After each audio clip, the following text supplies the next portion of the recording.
Palestine issue নিয়ে আপনি চিন্তা করবেন, আপনাকে তো বিশ্বকাপ দিয়ে ধরে দেওয়া হয়েছে। আপনি দেখবেন কে কত সেঞ্চুরি হাঁকাইল, ওইদিকে যে সেঞ্চুরির পর সেঞ্চুরি বাচ্চাদেরকে মেরে ফেলা হচ্ছে, এটার তো খবর নাই আপনার। কে সেঞ্চুরি হাঁকাইল ওটার খবর আছে আমার। আর মিডিয়াগুলো তো মাশাআল্লাহ তাদেরই, এগুলো তো ঢালাওভাবে প্রচার করা হচ্ছে। মানুষ দেখতে না চাইলেও দেখানো হচ্ছে, দেখবি না মানে দেখতে হবে, ভাবটা এরকম আর কি। আর এই আড়ালে যে কত মুসলিম ওখানে মারা যাচ্ছে ঠিক নাই। আর আমরা তো ইস্যু পাগল জাতি, আবেগী এবং ইস্যু পাগল। আর কিছু ইস্যুবাজ আছে আমাদের সমাজে, এরা তো ইচ্ছা করে ইস্যু রাইজ করায়। আপনাকে একটা ইস্যু ধরাই দিবে যাতে মূল বিষয়টা থেকে আপনি সরে যান। মূল একটা বিষয় আছে গোড়া, ওইটা থেকে সরে গিয়ে শাখা পোশাখা নিয়ে আপনাকে ব্যস্ত করে রেখে, ঠিক আছে। এর পিছনে কাজ করে কিছু ইস্যুবাজ শ্রেণীর মানুষ, এবং কিছু মিডিয়াও এখানে দায়ী আছে। তাদের দরকার ভিউজ। এখন দেখেন ওই 6, 7, 8, 9 ওই তারিখগুলোতে যেভাবে আলোচনা হচ্ছিল ইস্যুটা নিয়ে, আস্তে আস্তে যেন ওটা ইজি হয়ে গেল, নর্মাল হয়ে গেল। এখন একটা সংখ্যা হলো, আজকে কত? আজকে 6000 মারা গেছে। কালকে কত হয়েছিল? কালকে 5500। আগামীকাল দেখবেন আজকে 6300 আমাদের ভাইদেরকে মেরে ফেলছে, বাচ্চাগুলোকে মেরে ফেলছে, এই পর্যন্ত। এখন অনেকে বলতে পারেন যে এখানে বলেই বা কি হবে, আমি তো জানি বলে কিছু হবে না, বা ওই পরিসরে আমি কিছু করতে পারবো না, কিন্তু সচেতনতা তো তৈরি করতে হবে আমাদের। আমরা তো জানি না কিয়ামত কবে হবে, তাই বলে কি আমরা আমাদের জীবনে প্রিপারেশন নিব না? আমরা তো জানি যে আমরা মাসিহুদ দাজ্জালের সাথে লড়তে পারবো না। দাজ্জালকে আপনি মারতেও পারবেন না, তাকে মারবে ঈসা আলাইহিস সালাম। তার আগ পর্যন্ত মুসলমানরা তার সাথে লড়াইয়ে পেরে উঠবে না, তাই বলে কি তারা লড়াই করা ছেড়ে দিবে? এরা হচ্ছে নেগেটিভ মাইন্ডসেটের মানুষ, এটা হচ্ছে মনস্তাত্ত্বিকভাবে পরাজিত, বুদ্ধিবৃত্তিক পরাজয় বলি আমরা এটাকে, বুদ্ধিবৃত্তিক পরাজয়। আগেই সারেন্ডার করে ফেলে যে আমার তো কিছু করার নাই। আর মাশাআল্লাহ পৃথিবীর বুদ্ধিজীবীদের একটা বড় অংশ আমাদের দেশেই জন্ম নিয়েছে মাশাআল্লাহ, সেকুলার অঙ্গনও এবং ধর্মীয় অঙ্গন, বুদ্ধিজীবীর অভাব নাই মাশাআল্লাহ। অ্যানালাইসিস কি, ইরান সৌদি এইটা ওইটা কি হবে না হবে, কেন হচ্ছে না, কে রংধরি পাঠাচ্ছে, সুবহানাল্লাহ। কিন্তু মূল জায়গাটা থেকে সরে গেছেন আপনি।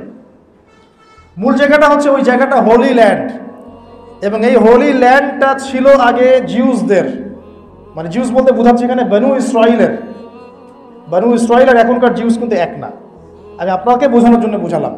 বনু ইসরাইল ওই সময়কার মুসলিম সম্প্রদায়ের নাম ছিল, আর জিউস পরে হয়েছে, ইহুদি নাম পরে হয়েছে যখন তারা ঈসা আলাইহিস সালামকে অস্বীকার করেছে এবং আমাদের নবীকে অস্বীকার করেছে।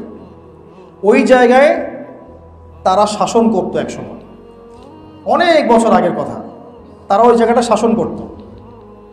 আল্লাহ পাক তাদেরকে শর্ত দিয়েছিলেন, তোমরা যদি ভালো থাকো এই জায়গা তোমাদের, যদি ভালো না হও ফাসাদ সৃষ্টি করো এখান থেকে তোমাদেরকে শাস্তি দিয়ে বের করে দেব। এবং ওরা বারংবার আল্লাহ পাকের আদেশটাকে লঙ্ঘন করেছে, এমনভাবে লঙ্ঘন করেছে যে নবীদেরকে পর্যন্ত জবাই করে হত্যা করেছে। বুঝতে পারছেন? নবীদেরকে পর্যন্ত মসজিদের মধ্যেই জবাই করে হত্যা করে ফেলছে, এইরকম জাতি। তো সে একটা বাচ্চা, মুসলিম বাচ্চাকে মারতে কি তার কলিজা কাঁপবে? কাঁপবে না, স্বাভাবিক। সে নবীদেরকে হত্যা করা জাতি। তো আল্লাহ পাকের আযাব যখন চলে আসলো, কয়েক দফা এদেরকে আল্লাহ পাক এমন শাস্তি দিলেন অন্য বড় জালেমের হাতে, তারা আর পৃথিবীতে থাকার কোনো জায়গা পেল না। হিস্ট্রিটা আমি একটু পরে বলবো ছোট করে। থাকার কোনো জায়গা পেল না। 2000 বছর পরে, এই মাত্র 1914 থেকে 18 সালের মধ্যে, এই যে 1914 থেকে 18 সালের মধ্যে প্রথম বিশ্বযুদ্ধ চলাকালীন এই ব্রিটেন বা ইংল্যান্ডের সহযোগিতায়, তখন ব্রিটেন ছিল এই ওয়ার্ল্ডের রুলিং স্টেট, সারা বিশ্বকে শাসন করতো সে। আমাদের এখানেও 200 বছর শাসন করেছিল, জানেন তো এগুলো ইতিহাস। তো সে তার হাত ধরে এই ইহুদিরা অল্প অল্প করে এই হোলি ল্যান্ডে ঢোকা শুরু করলো 2000 বছর পরে। কি ভিশন নিয়ে ঢুকলো? বেড়াইতে আসছে আপনার কাছে মনে হয়? ওই হোলি ল্যান্ডে বেড়াইতে আসে ট্যুরিস্ট, আমরা যেমন কক্সবাজার যাই দেখতে, ওই রকম? জি না, ওরা আসছে এই পুরো জায়গাটাকে ক্যাপচার করার জন্য, এটা ওদের ভিশন ছিল। প্রথমে সহযোগিতা নিয়েছে ব্রিটেনের, ব্রিটেন তাকে মায়ের মতো বড় করেছে, লালন পালন, খাওয়ায় দাওয়ায়, ভরণ পোষণ দিয়ে, সব দিয়ে। বলে না ধাত্রীর কাজ করে, ধাত্রী যেমন সন্তান জন্ম দেয়, ব্রিটেন তেমন এই ইসরায়েলকে জন্ম দিয়েছে। ওরা এমনি এমনি আসে নাই, ওরা এসেছে এই জায়গাটায় আবার পুনরুদ্ধার করতে। শুধুমাত্র এতটুকু গাজা, আকসা, এই কি হাইফা বন্দর, তারপরে নাবলুস, এই শহর আমি চাই এমন না। ও চায় পুরো হোলি ল্যান্ড, মানে from river Nile to Euphrates, এই পুরো জায়গাটাই তাদের চাই। এই উদ্দেশ্যে তারা আগাচ্ছে, এবং এই উদ্দেশ্যে তারা আগাতে আগাতে আগাতে আগাতে মাসিহুদ দাজ্জাল বের হবে।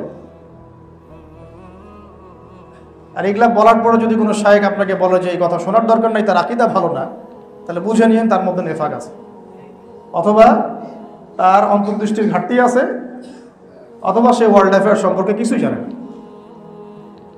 নিজে অন্ধ হওয়া ভালো, কিন্তু অন্ধর অনুসরণ করা ভালো না। নিজে অন্ধত্বের মধ্যে থাকলে আল্লাহ চাইলে একদিন অন্ধত্ব খুলে দিতে পারেন, কিন্তু অন্য কোনো অন্ধের পিছনে ছুটতে থাকলে আপনি কোনোদিনও চোখে দেখতে পারবেন না। তাই একটু রিল্যাক্স হয়ে দাঁড়িয়ে আগে চিন্তা করা শিখুন যে আসলে কথাগুলো মিলছে কি না বা হচ্ছে কি না। তাহলে আমি কি শিখে আসলাম এতদিন ধরে? আমাকে তো চিন্তা করতেই নিষেধ করে দেওয়া হচ্ছে। ভাবারই দরকার নাই, যখন আসবে দেখা যাবে। মানে ভাবটা এরকম যে এখানে আগুন লাগছে, ওটা নিভাইতে যাওয়ারই দরকার নাই। আগুন তো আর তোমার ঘরে আসে নাই, যখন আসবে তখন দেখা যাবে। যদি আসেও, যখন আসবে তখন দেখা যাবে। এই ব্যক্তিকে আমরা কি বলবো? চক্ষুষ্মান বলবো না অন্ধ বলবো? আপনার কি মনে হয়? আর এই জায়গা থেকে সে ওয়ার্ল্ডটাকে শাসন করবে, একা একা করবে? উত্তর না। কাকে নিয়ে করবে? বলেছে জিউসদেরকে নিয়ে করবে। যে জিউসরা বিগত 2000 বছর এখানে আসতে পারে নাই, 1914 থেকে 1918 মধ্যে তারা এখানে এসেছে। কাদেরকে পরাজিত করে? তুর্কিদেরকে, অটোম্যান এম্পায়ারদেরকে। কাদের সহযোগিতা নিয়ে? ব্রিটেনের। আর কে সহযোগিতা করেছিল? মুসলিম নামধারী নাজদিরা। এই যে ঢুকলো তারা, মাশাআল্লাহ, আল্লাহ মাফ করুক, এরপরে তারা আর ওখান থেকে বের হয়নি। প্রথমে ব্রিটেনের হাত ধরে, তারপরে ব্রিটেনের যখন রোল শেষ হয়ে গেল, তারপরে আমেরিকার হাত ধরা শুরু করলো। মূলত ব্রিটেন, আমেরিকা, পশ্চিমা এরা আলাদা কেউ না, এরা একই সহত্রীয়, ওই চাচাতো ভাই, মামাতো ভাই, কাজিন, সিস্টার। এটা এমন না যে সে একটা ও একটা, আসলে সবই এক, সব এক। কিছু ভৌগোলিক পার্থক্য, আদর্শের দিক থেকে কোনো পার্থক্য নাই। আমি একদম স্ট্রেট ফরওয়ার্ড কথা বলছি। আদর্শের দিক থেকে কোনো পার্থক্য নাই, সবই এক। শুধুমাত্র একটা পার্থক্য আছে, পুরো ওয়ার্ল্ডের খ্রিস্টান যারা, তাদের মধ্যে একটা পার্থক্য আছে, একটা। এক শ্রেণীর খ্রিস্টান আছে যারা ইহুদিদের সাথে বন্ধুত্ব করে চলে, ঠিক আছে? আর এক শ্রেণীর খ্রিস্টান আছে যারা ইহুদিদের সাথে বন্ধুত্ব করে না। এক শ্রেণীর খ্রিস্টান আছে যারা 3 খোদায় বিশ্বাস করে, আর এক শ্রেণীর খ্রিস্টান আছে যারা 3 খোদায় বিশ্বাস করে না। এক শ্রেণীর খ্রিস্টান আছে যারা এই যে শুকরের মাংস খায়, আর এক শ্রেণী খায় না। এক শ্রেণী আছে যারা সমকামী, ছেলেতে জেনা করে, নাউজুবিল্লাহ, এই শ্রেণী করে না। এক শ্রেণী মাদকটাকে হালাল জায়েজ মনে করে, এই শ্রেণী করে না। খ্রিস্টানদের মধ্যে একটা দল আছে যারা মুসলিমদের অনেক বেশি কাছাকাছি হবে। এখানে একটা ডিভাইডেশন আছে, এটা মাথায় রাখবেন। তো পুরো ওয়ার্ল্ড অ্যাফেয়ার্সে যত খ্রিস্টান কান্ট্রি আছে, নাসারা, এদের মধ্যে 2টা গ্রুপ পাবেন। একটা সরাসরি ইহুদিদের বন্ধু এবং তাদেরকে পেট্রোনাইজ করে চলতে থাকে, আর এক শ্রেণী তাদের আদর্শ নিয়ে চলে, ওরা এদের সাথে এদের দালালি করে। আমি স্পষ্ট করে বলে দিই আপনাদেরকে, আপনি এই ইসরায়েলের এই আগ্রাসনের পক্ষে পশ্চিমা বিশ্বের সব দেশকে পেলেও রাশিয়াকে পাবেন না ইনশাআল্লাহ। বুঝতে পারেন? পশ্চিমা বিশ্বের সব দেশও যদি, Germany, Italy, France, America, Britain, Australia, আমাদের প্রতিবেশী সবাই যদি ওকে সমর্থন দেয়, রাশিয়া তাকে সমর্থন দিবে না, যদিও রাশিয়া একটা খ্রিস্টান কান্ট্রি। কথা কি বুঝতে পারছেন আমার? এদের মধ্যে একটা গ্রুপিং আছে। এক শ্রেণী আছে যারা মুসলিমদের কিছুটা কাছাকাছি হবে, এটা কিন্তু কোরআনেও আছে। সূরা আলী ইমরান, সূরা মাইদার মধ্যে আপনি পড়লে পাবেন, সূরা মাইদার মধ্যে এটা আছে, সূরা মাইদা পড়বেন। এখন বুঝেন, যে বিষয়টা বুঝেন, ওই জায়গা থেকে ও বিশ্বটাকে শাসন করতে চায় বলেই এখানে এসেছে, এমনি এমনি সে আসে নাই। এবং দাজ্জাল তো আর একা শাসন করবে না, তার অনুসারীদেরকে নিয়ে শাসন করবে। তার অনুসারী মূলত কারা? এই জিউসরা। ঢুকলো কবে? 1917-18। তারপর কি চলে গিয়েছে? না, যায় নাই। তারপরে এদের সহযোগিতা নিয়ে, পশ্চিমাদের সহযোগিতা নিয়ে ক্রমশই বড় হয়েছে, ক্রমশ বড় হয়েছে। এটা কি নতুন যুদ্ধ শুরু হয়েছে অক্টোবর মাসে স্বাধীনতাকামীদের সাথে? জি না, এটা 73 বছর ধরে চলছে। কত বছর? আরও বেশি হবে। 73 তো আমি কম বললাম, আরও বেশি হবে। ওই 18 থেকেই তো শুরু হয়েছে। তখন ওখানকার যারা ফিলিস্তিনি নাগরিক ছিলেন তারা কি এটাকে মেনে নিয়েছিল? না, তারা আন্দোলন করেছে, বিদ্রোহ করেছে, প্রতিবাদ করেছে। প্রতিদিন মারা হয়েছে, 1-2 করে মারা হয়েছে, 1-2 করে মারা হয়েছে। আমি এখন আপনাকে খাতা খুলে হিসাব দেখাতে চাচ্ছি না যে কতজনকে তারা মেরেছে। কত সালে কতজনকে মেরেছে, কোন কোন সময় কতজনকে মেরেছে, কতজন নারী ছিল, কতজন পুরুষ ছিল, কতটা মিসাইল ফিলিস্তিনিরা ছুঁড়েছে, ওরা কতটা ছুঁড়েছে, আমি এই হিসাব আপনাকে দেখাতে যাচ্ছি না, বিকজ এটা দেখানোর পরিবেশ না। এগুলো বইয়ের মধ্যে পাবেন ইনশাআল্লাহ। এটা দেখালে আমাদের কনফিডেন্স আরও লো হয়ে যাবে, আত্মবিশ্বাস আরও কমে যাবে। শুধু এতটুকু শুনেন, প্রতিদিন গড়ে 2.43 জন মানুষকে মারা হয়েছে প্রতিদিন গড়ে। হিসাব করেন এখন এক বছরে কত মাস, কত দিন, কত বছর, কত ঘন্টা।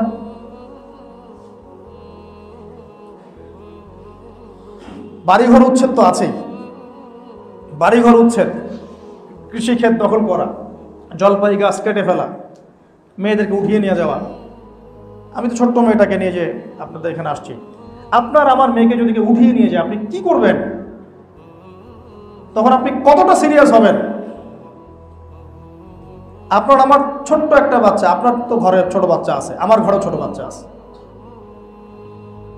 একটা বাচ্চা আমার আছে, এখন বয়স 2 মাসও হয় নাই, একটা বাচ্চা আছে আমার বয়স 1.5 বছর হয় নাই। এখন এইটুকুটুকু বাচ্চাকে যখন দেখবেন যে আপনি বোমা মেরে মাথার খুলি উড়িয়ে দিচ্ছে, আপনি তখন কি করবেন? আপনি কি তখন শান্তি চুক্তির কথা বলবেন, না আপনার যা আছে তাই নিয়ে ঝাঁপিয়ে পড়বেন? এখন তারা সেই কাজটাই করছে। এই কাজটা করার পরে যদি কিছু মানুষ এদেরকে সন্ত্রাসী বলে, এরা যে পাক্কা মুনাফিক এই বিষয়ে কোনো সন্দেহ নাই।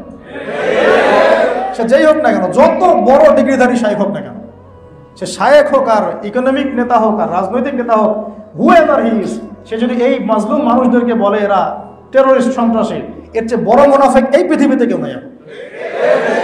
আরে ভাই, কিছু করতে পারি না পারি না, মৌন সম্মতি তো আপনাকে দিতে হবে। আমি কিছু করতে পারবো না, আমি জানি, এবং আমি এখানে আপনাকে লেকচার দিয়ে হয়তো আপনিও কিছু করতে পারবেন না, কিন্তু আপনি তো বিশ্বাসটাকে শক্ত জায়গায় রাখবেন।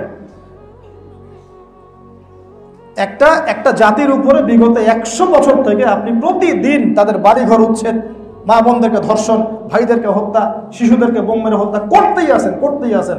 এখন এই অত্যাচারগুলো সহ্য করতে না পেরে ওরা যদি হাতে অস্ত্র ধরে নেয়, তখন আপনি তাকে সন্ত্রাসী বলবেন? সেই হিসেবে তো আমরাও সন্ত্রাসী ছিলাম 71 সালে। আমরা কি সন্ত্রাসী ছিলাম? ওরা যে আমাদের উপর আক্রমণ করেছে, আমরা যে অস্ত্র ধরে প্রতিহত করেছে, আমাদের বাবারা, আমাদের দাদারা, আমরা কি সন্ত্রাসী ছিলাম? আমরা ওদের জুলুমের বিরুদ্ধে দাঁড়িয়েছিলাম। পুরো বিশ্বের মধ্যে যে বললাম, দাসী মনিবকে জন্ম দিচ্ছে এখন, মানে সব সত্য মানুষ মিথ্যা বানায় ফেলছে, মিথ্যাকে মানুষ সত্য বানায় ফেলছে। আমরা নিরপরাধ যে কোনো মানুষকে হত্যার নিন্দা করি, এই তো। ইসলাম কি আমাদেরকে বলেছে নিরপরাধ কোনো মানুষকে হত্যা করতে? না। কিন্তু যখন তারা ঘোষণা দিয়ে একটা জাতির উপর ঝাঁপিয়ে পড়বে, তখন কি তারা নিরপরাধ থাকে? তারা তো আহলুল হারব, তারা তো যুদ্ধের মধ্যে চলে আসছে। সবচেয়ে বড় ভুল হচ্ছে এখন এই ইস্যুটাতে, গাজা ইস্যুতে মানুষকে এইভাবে দৃষ্টি নিবদ্ধ করা হচ্ছে যে এটা এখন শুরু হলো, হামাস আক্রমণ করেছে তাই শুরু হলো। আসলে হিস্ট্রিটা এটা মিথ্যা হিস্ট্রি। এর হামাস কত সালে ফর্ম হয়েছে বলেন দেখি? ইন্তেফাদার পরে। ইন্তেফাদার আগে যতবার তারা হামলা চালিয়েছিল তখন তো হামাস ছিলই না, তাহলে তখন আপনি কেন কথা বললেন না? সুবহানাল্লাহ। আমি বললাম যে আমাদের উম্মার মধ্যে এমন কিছু বন্ধু আছে না, এরা থাকলে দুশ্মনের দরকার নাই। এই উম্মতের মধ্যে এমন কিছু বন্ধু হয়েছে আমাদের, যারা থাকলে আমাদের দুশ্মনের দরকার নাই। দাড়ি, টুপি, পাগড়ি, জুব্বা নিয়ে অবলীলায় অনলাইনে এইসব বলে বেড়াচ্ছে। আর মানুষ তো এখন মাশাআল্লাহ বুঝে ফেলতেছে যে আসলে কারা কি। তখন আবার বলতেছে যারা তাদের এগেইনস্টে কথা বলছে এরা সবার আকীদা খারাপ, সবার আকীদা খারাপ, শুধু তার আকীদাই সহি। মানে বিষয়টা হচ্ছে, আপনি একভাবে পড়াশোনা করেছেন, ওর বাইরে যে যাই বলুক আপনার কাছে বিশুদ্ধ মনে হচ্ছে না। কে বলেছে আপনারটা সবচেয়ে চূড়ান্ত সহি? আসেন বসেন ওলামায়ে কেরামের সাথে, আমি প্ল্যাটফর্ম করে দিচ্ছি, আসেন বসেন দেখি। সবাইকে নিয়ে চলেন মার্কাজুদ দাওয়ায় যাই, বসতে দেই আলেমদের সাথে, দেখি তারপরে কাদের আকীদা সহি, কাদের মানহাজ সহি। একটা জিনিসকে সহি ধরে নিচ্ছেন কোন মাধ্যমে? আপনি আপনার শায়েখের তাকলিদের মাধ্যমে? আমার হুজুর বলেছে বাস এটাই সহি। তাহলে একটা নির্দিষ্ট প্ল্যাটফর্মে আসেন, আমরা বসি, এক একটা ইস্যু নিয়ে বাহাস হোক, লাইভ দেই আমরা, সারা দর্শকরা দেখুক, প্রত্যেকটা ইস্যু নিয়ে একটা একটা করে পর্ব হোক। তারপরে মানুষ বুঝে নেবে যে কোনটা সহি, কোনটা জয়ীফ, কোনটা ভুল, কোনটা সঠিক, কোনটা সহি মানহাজ, কোনটা মুনাফিকি মানহাজ। মানুষ বুঝে নেবে ইনশাআল্লাহ, সমস্যা কি? কসম আল্লাহর, আমার কাছে এই ক্ষমতাটা থাকলে আমি করতাম এটা। মিডিয়া দিয়ে সবাইকে সুন্দর মতো বসিয়ে আম জনগণের মাধ্যমে লাইভ করে দিতাম, দেখুক মানুষ আসলে কোনটা সঠিক কোনটা বেঠিক। আর আপনি বসাতে পারবেন না, আসবে একটা লেকচার দিয়ে গরম গরম চলে গেল, আপনি তো ধরতে পারলেন না। বলছে তালেবান তোমাদের জামাই লাগে, একজন বলছে।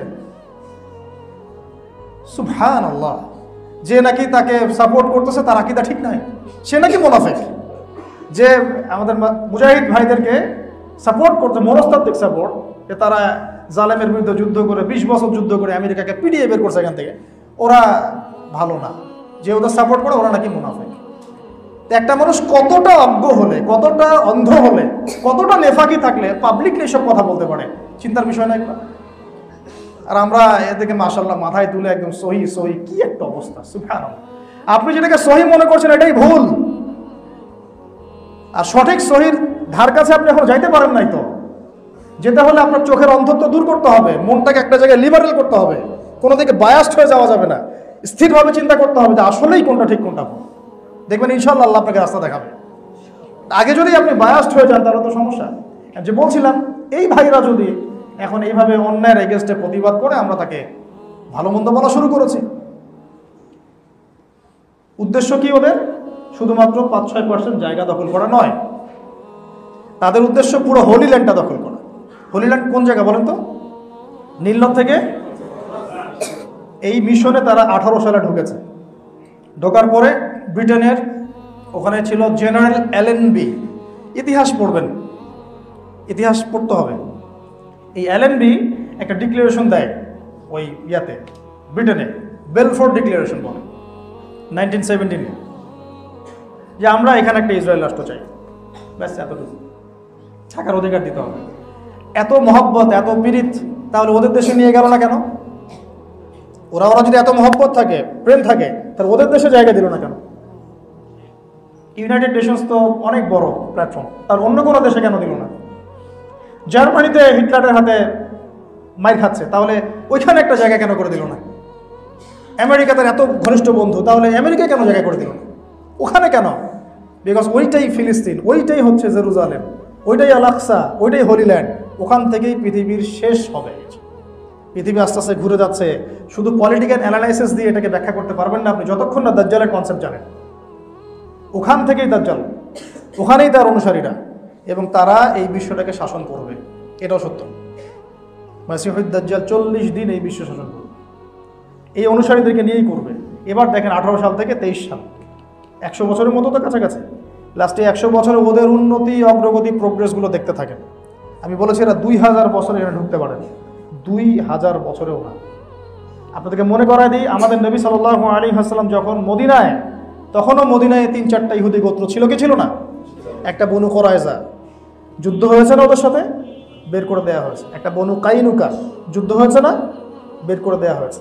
বনু নাজির, ওদেরকেও বের করে দেওয়া হয়েছে। সূরা হাশর পড়ে দেখেন। শেষমেশ খায়বার, আলী রাদিয়াল্লাহু আনহুর খায়বার বিজয় সম্পর্কে আপনি জানেন না? এরপরে নবী সাল্লাল্লাহু আলাইহি ওয়াসাল্লাম বলেছিলেন, আমার ইন্তেকালের পরে বাকি যে কিছু উচ্ছিষ্ট আছে এদেরকে তোমরা আরব, জাজিরাতুল আরব থেকে বের করে দিও। কার আদেশ এটা? আমাদের নবী সাল্লাল্লাহু আলাইহি ওয়াসাল্লামের কোনো আদেশ বাস্তবায়ন করা ওয়াজিব।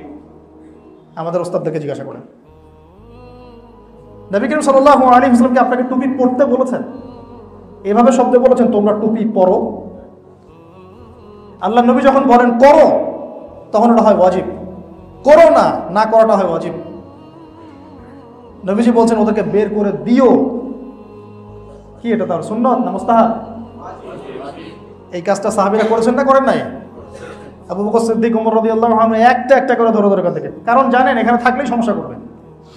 এদের ইতিহাস, এই সমস্যার ইতিহাস, এটা আপনারা দেখে নিন, আমার প্রিভিয়াস কিছু লেকচারে আছে। এখন তারা এটা ভুলে নাই। এরপর তারা যখন উদ্বাস্তুর মতো হয়ে গেল, এরপর থেকে ওমর রাদিয়াল্লাহু আনহু যখন বাইতুল মুকাদ্দাস জয় করলেন, তখন কি কোনো রক্তপাত হয়েছিল? না, ওরা জিজিয়া দিয়ে থেকেছে, একজন মানুষকে হত্যা করা হয়নি। তারপরে ওই সময় থেকে নিয়ে এই আপনার প্রথম ক্রুসাইড, আমরা যে বলি প্রথম ক্রুসাইড 1099 সালে হয়েছে, এর আগ পর্যন্ত তারা ওই জায়গা দখল করতে পারে নাই। তার প্রথম ক্রুসাইডের পরে অল্প কিছু সময় তারা সেখানে ছিল, পরে আবার 1187 সালের দিকে সালাহউদ্দিন আইয়ুবী রাহিমাহুল্লাহ তিনি ওইটা আবার বিজয় করে ওদেরকে ওখান থেকে বের করে দেন। তারপরে এই যে আবার 1914, 1918 বাই দা ওয়ে, এখানে আবার আইয়ুবী রাহিমাহুল্লাহর আকীদা নিয়েও প্রশ্ন উঠছে। যে মানুষেরা দাওয়াতের সাথে জিহাদের মধ্য দিয়ে বাইতুল মুকাদ্দাস বিজয় করে আমাদের শত্রুদেরকে দমন করে সেখান থেকে বের করে দিল, ওদের আকীদা মানহাজ ঠিক নাই, আর তুমি মানুষের রিয়াল খেয়ে বেড়ো, তোমার আকীদা মানহাজ ঠিক আছে। ব্যাপারটা এরকম নাকি? বুঝাতে চাচ্ছ আমাদেরকে? আমার কথায় কষ্ট নিয়ে না, কিছু কথা আমাকে সরাসরি বলতে হচ্ছে এখন, বিকজ অনেক সময় ভদ্র ভাষা আপনারা বোঝেন না। যে মানুষেরা আল্লাহর দুশমনদের সাথে যুদ্ধ করে ওদেরকে ওখান থেকে বের করে দিল, ওই জায়গা দখল করলো, ওই মানুষের আকীদা ঠিক ছিল না, তার আকীদা বুঝতেন না, তাদের ইসলামে অনেক ভুল ছিল। আমার ইসলামটা বিশুদ্ধ, আমি না ওই চেতনা লালনও করি না, ওইদিকে মানুষকে আহ্বানও করি না, ওগুলো আলোচনাও করি না। মানুষকে শিখাই দুইটা কালিমা, মানুষকে এখন একটা কালিমা দিয়ে কাজ হচ্ছে না, দুইটা কালিমা লাগে। আপনি লা ইলাহা ইল্লাল্লাহ কালিমা পড়ে মুসলমান হয়েছেন না, আশহাদু আল্লা ইলাহা ইল্লাল্লাহ ওয়া আন্না মুহাম্মাদান আবদুহু ওয়া রাসূলুহু, এই কালিমা এখন বাংলার মাটিতে যথেষ্ট না, নতুন একটা কালিমা পড়তে হবে আপনাকে। সেটা হচ্ছে আমি সাক্ষ্য দিচ্ছি আল্লাহ ছাড়া কোনো মাবুদ নাই, আমি সাক্ষ্য দিচ্ছি মুহাম্মদ সাল্লাল্লাহু আলাইহি ওয়াসাল্লাম আল্লাহর বান্দা এবং রাসূল, এবং আমি আরও সাক্ষ্য দিচ্ছি হানাফি মাযহাব মানা যাবে না। আমার কথা কি বুঝতে পারছেন না? পারছেন না? সালমান ভাই হাসছেন কেন? এটা একটা কালিমা হয়েছে না? এটা সাক্ষ্য দিতে হবে হানাফি মাযহাব বাতিল, আমাকে সব মাযহাবের তাকলিদ ত্যাগ করে আমাকে নতুন একটা মাযহাব ক্রিয়েট করতে হবে। শেষমেশ যেটা হয়েছে যে এইসব তাকলিদ থেকে বের হয়ে কিছু মানুষকে তার শায়েখের তাকলিদ করতে বাধ্য করা হয়েছে। ভালো করে বুঝে দেখেন, আপনি যে সব তাকলিদ ছেড়ে দিলেন, বুঝলাম, ওকে ফাইন, আপনি মুস্তাহিদ মানুষ, তাকলিদের দরকার হয় না, ওকে ফাইন, তাকলিদ করেন না, মাযহাবও মানেন না, ইটস ওকে, বুঝলাম যে আপনি অনেক বড় পণ্ডিত, মুস্তাহিদ। এখন শেষমেশ কি হলো? শেষমেশ যে বলছে তালেবান তোমার জামাই, আপনি তার তাকলিদ করলেন তো। শেষমেশ যে বলছে যে বাজারে গিয়ে বড় রুই মাছ ধনী তুমি না কিনলে জাহান্নামে যাবা, আপনি তার তাকলিদ করলেন তো। করতেছেন কি না? আপনি কি ঘাটাঘাটি করে এগুলো মাসলা বের করতে পারেন? শেষমেশ তো তাই হলো, নতুন একটা মাযহাব ক্রিয়েট করা হলো। আমি এভাবে আক্রমণাত্মক বলতে চাইনি, কিন্তু কিছু কিছু জায়গায় না বললে আপনারা বুঝতে পারবেন। আদতে যে ইসলামটা আমরা চর্চা করছিলাম এটা বিশুদ্ধ, কিছু কিছু বিষয় হয়তো ইখতিলাফ থাকতে পারে, এটার জন্য আমরা মত পার্থক্যে যাইনি, তারপরেও সবাই আমরা এক ছাতার নিচে আছি। এখন নতুন নতুন ছাতা গড়িয়েছে অনেক, আল্লাহ পাক আমাদেরকে হেফাজত করুন না। এবং এই ছাতাগুলোর দিকে গেলে ওয়াল্লাহি আপনি জিহাদের জাজবা হারিয়ে ফেলবেন। এই শব্দ আপনি মুখে উচ্চারণই করবেন না, বরং যারা করবে ওদেরকে খারেজি বলবেন। আপনাকে আস্তে আস্তে আহলুন নিফাক ওয়াল জামার মধ্যে নিয়ে যাওয়া হবে। পরে বুঝবেন। কখন বুঝবেন? ইযা জাআ আজালুহুম লা ইস্তাখিরুনা সাআতা ওয়া লা ইস্তাকদিমুন। এখন কনক্লুশন আসে ভাই, আজান দিবে। তারা এখানে বসে থাকে নাই, লাস্টে 100 বছরে প্রথমে ওদের হাত ধরে তারপর আমেরিকা, আস্তে আস্তে জায়গা বাড়িয়ে আস্তে আস্তে 6%, 12%, 20%, এই উপত্যকা ওই উপত্যকা, এই ইন্তিফাদা হতে হতে হতে হতে প্রায় 97 বছর হয়ে যাচ্ছে, 95-97 বছর। তারা এখন প্রায় 76% জায়গার মালিক। বাকি এতটুকু জায়গা বাকি। এইদিকে অবরুদ্ধ, গাজা তো দেখেছেন অবরুদ্ধ, এতটাই অবরুদ্ধ যে মিশর যদি বলে আমি বর্ডার খুলবো না, ব্যাস ওরা আর কিছুই করতে পারবে। আর মাশাআল্লাহ এই মুনাফিকরা সেটাও করেছে, তারা বলছে আমরা ত্রাণ পর্যন্ত দিতে দিব। আর দুই একটা ত্রাণে কি এসে যায়? আমাদের উচিত আসলে তাদের কাছে এগুলো পাঠানো, কিন্তু আমরা তো পাঠাতে পারছি না, তাই না? যাদের সামর্থ্য আছে তারা যদি এখানে কিছু ত্রাণ পাঠায়ও, ওদের এটাতে কি যায় আসে? 2-1 বেলা খেতে পারবে, এতটুকু তো। ওরা কি বলছে জানেন? ওদের ভয়েসটা এমন যে আমরা তোমাদের ত্রাণ চাই না, আমরা তোমাদের খেজুর চাই না, আমরা তোমাদের সহানুভূতি চাই না, আমরা তোমাদের চোখের পানি চাই না, আমরা তোমাদের কাছ থেকে অস্ত্র চাই, অস্ত্র যা দিয়ে আমরা এদের সাথে যুদ্ধ করতে পারি। তারা এই কথা বলছে। আমার চোখের পানির ওর কোনো প্রয়োজন নাই, আমার খেজুরেরও তার দরকার নেই। আল্লাহ পাক এই 90 বছর যদি ওদেরকে বাঁচিয়ে রাখতে পারেন, আল্লাহ রিজিকের ব্যবস্থা করবেন। ওদের ভাষ্যটা এখন এরকম। তো এই পাশে তো বন্ধ মিশন, ওইদিকে ওয়েস্টার্ন ব্যাংক, এদিকে আছে জর্ডান। জর্ডানের বাচ্চা মানে আমেরিকার কুকুর, সোজা সাপটা বললাম, পাপেটস অফ ইউএসএ। ও বলছে না, আমি বর্ডার খুলবো না। দূরে আমরা লক্ষ লক্ষ মাইল দূরে এখানে ব্যথা ফিল করতেছি না, পাশে আশপাশের মানুষের খবর নেই। বলছে ওটা অভ্যন্তরীণ সমস্যা, তোমরা সামাল দাও। এটা কি মুসলিম উম্মার অভ্যন্তরীণ সমস্যা? ওই জায়গা কি শুধু তাদের না পুরো মুসলিম উম্মার? আপনি আমাকে বলেন, আমাদের কেবলা কয়টা ছিল? আগে ওখানে নামাজ পড়েছি না 16 মাস, ওটা আমাদের পবিত্র জায়গা না? ওখানে 1 রাকাত নামাজ পড়লে 700 রাকাতের নেকি হয়। ওখানে যে ব্যক্তি 2 রাকাত নামাজ পড়েছে তার গুনাহ মাফ। ওইখানে আল্লাহ রাসূল সাল্লাল্লাহু আলাইহি ওয়াসাল্লাম মক্কা থেকে ওখানে গিয়ে সমস্ত নবীদেরকে নিয়ে ইমামতি করেছেন, তার বোরাক বাঁধা ছিল। ওখান থেকে আল্লাহ পাক নিয়েছেন তাকে আরশে আযীমের কাছাকাছি। আমাকে একটা কথা বলেন, যদি এই আক্রমণটা যদি মক্কায় হতো, কাবা ঘরে হতো, আপনি কি চুপ করে বসে থাকতেন? নাকি লাইভে এসে বলতেন আমার কি করার আছে? অভিনয় করে করে বলতেন আমার কি করার আছে? কথা বলার অ্যাক্টিং দেখলে মনে হয় যে নচিকেতা কলকাতার অভিনয় করতেছে। এত ফটল ফটল ইংরেজিতে করার কি দরকার? আমরা ইংরেজি বুঝি না? দু এক লাইন ইংলিশে ফটল ফটল করে কি বোঝাতে যাচ্ছেন আপনি? আমাদের কি করার আছে? বলছে যে যতবার নাকি ফিলিস্তিনিরা প্রতিবাদ করেছে ততবারই তারা ল্যান্ড হারিয়েছে। প্রতিবাদ করার আগেই তো তারা 60% ল্যান্ড আগেই হারিয়ে ফেলেছিল। এই খবর তো আপনি জানেনই না, বেওয়াকুফ কথাকার। প্রতিবাদ করার আগে তো যখন তারা চুপচাপ ছিল, শান্তিপ্রিয়, তখনই তো ল্যান্ড হারিয়ে ফেলছে। মনে করেন, এক্সাম্পল দিচ্ছি, আমার কথাকে নেগেটিভলি নিয়েন না, বাংলাদেশকে যদি কেউ আক্রমণ করে, আল্লাহ না করুক, মনে করেন উত্তরবঙ্গ দখল করে ফেললো, এখন কি আমরা ভয়ে বসে থাকবো যে আমরা যদি আক্রমণ করি ওরা যদি আবার পুরো ঢাকাও দখল করে ফেলায়? আপনি কি এভাবে চিন্তা করবেন? কখনোই না। আমাদের দেশের সেনাবাহিনীর একজন সদস্য বাকি থাকা পর্যন্ত ফাইট করতে থাকবে। করবে কি না? নিঃসন্দেহে করবে। 71 সালে করা হয় না? যদি না করা হতো তাহলে কি এই জায়গাটা দখল করে ফেলতো না? এটাই তো একটা নীতি, যারা বুক ফুলিয়ে বাঁচতে চায় এভাবেই বাঁচে। তো বলছে কি করার আছে? ওরা যত আগাবে ততই ল্যান্ড হারাবে। হারানোর বাকি আছে কি? এখন হারানোর কি বাকি আছে? অ্যাটলিস্ট আমাদের শহীদদের সংখ্যা তো বাড়ছে। হ্যাঁ, এখানে শান্তি চুক্তির কি আলোচনা হতে পারে? একটা শান্তি চুক্তি আলোচনা হতে পারে, সেটা হচ্ছে পুরো জমি ফেরত দিতে হবে, দিয়ে যেখান থেকে আসছো ওখানে চলে যাবে, তাহলে শান্তি। ঠিক আছে, যেখান থেকে আসছো তোমরা, যাদের হাত ধরে আসছো ওদের দেশে চলে যাও, আমাদের জমি আমাদেরকে ফেরত দাও, তাহলে শান্তি। আর জানি তারা এটা কখনো মানবে? এই যে বললাম শেষমেশ কি ফলাফলটা এখানে যাবে। ওরা তো এসেছেই পুরোটা দখল করতে, ওরা কখনো এটা করবে না। প্রয়োজনে পুরো শক্তি নিয়ে তারা আক্রমণ করে একটা শিশুকেও বাকি রাখবে না মেরে ফেলতে, একটা শিশুকেও না। কারণ ওরা জানে এরা বড় হলে আবার আমাদের এগেনস্টে অস্ত্র ধরবে। অবশ্যই তো ধরবে। যখন আপনাকে যদি আপনার সামনে যদি আপনার বাবাকে টেনে হিস্ট্রে নিয়ে যাওয়া হয়, আপনি ভিতরে একটা ক্ষোভ লালন করবেন না যে আমার বাবাকে এভাবে নিয়ে গেছে আমার সামনে থেকে, আমি যেদিন বড় হবো তোকে দেখে নিব? এটা করবেন কি না আপনি? এটা অ্যাভেলেবেল হয়ে গেছে ওদের কাছে, তো ওরা কেন এগ্রেসিভ হবে না?